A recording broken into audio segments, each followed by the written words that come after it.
And following the speech of the Secretary of State, the Israeli Prime Minister Benjamin Netanyahu criticized him and blamed the Palestinians for the decades-long conflict. Now I must express my deep disappointment with the speech today of John Kerry, a speech that was almost as unbalanced as the anti-Israel resolution passed at the UN last week. In a speech ostensibly about peace between Israelis and Palestinians, Secretary Kerry paid lip service to the unremitting campaign of terrorism that has been waged by the Palestinians against the Jewish state for nearly a century.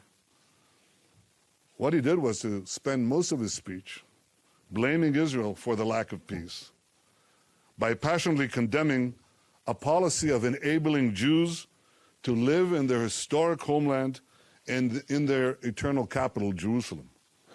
Greg Karlstrom is in Tel Aviv now with the reaction from Israel. For the early election in 2015, he publicly disavowed the two-state solution, which he had initially embraced in 2009.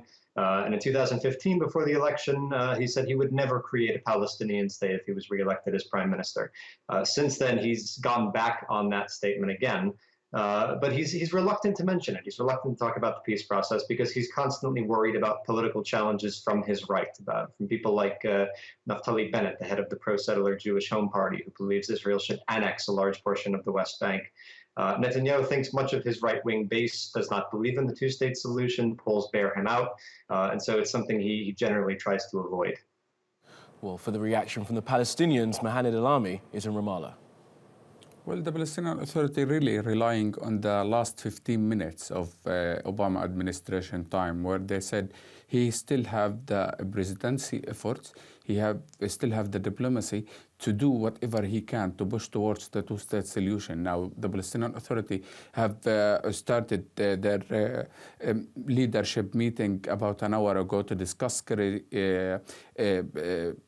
really proposal, what he proposed at the last of his speech, and how to build on this speech. Now, what they think is in the 15th of January, there will be a conference will be held in Paris to discuss the negotiation and the future peace process between the Palestinians and the Israelis. And they do believe that at that time, President Obama administration still have 4 days to go until Mr. Trump is sworn in. And they rely on this time frame, the Palestinian Authority rely on this time frame, that Obama administration will put a new basis for the next administration to move towards the peace and not to put any obstacles that will kill the dream of peace and to kill the two-state solution between the Palestinians and the Israelis. So this is what the Palestinian Authority are really relying on.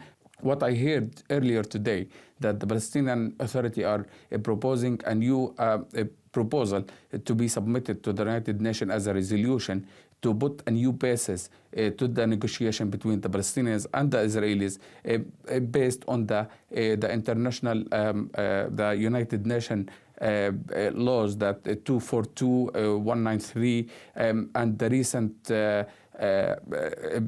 recent vote that happened in the United Nations. And of course, President-elect Trump has let his thoughts be known on the state of US-Israel relations. He posted on Twitter, where else, saying that we cannot continue to let Israel be treated with such total disdain and disrespect.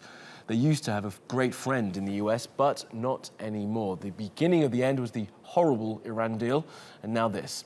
Stay strong, Israel. January the 20th is fast approaching.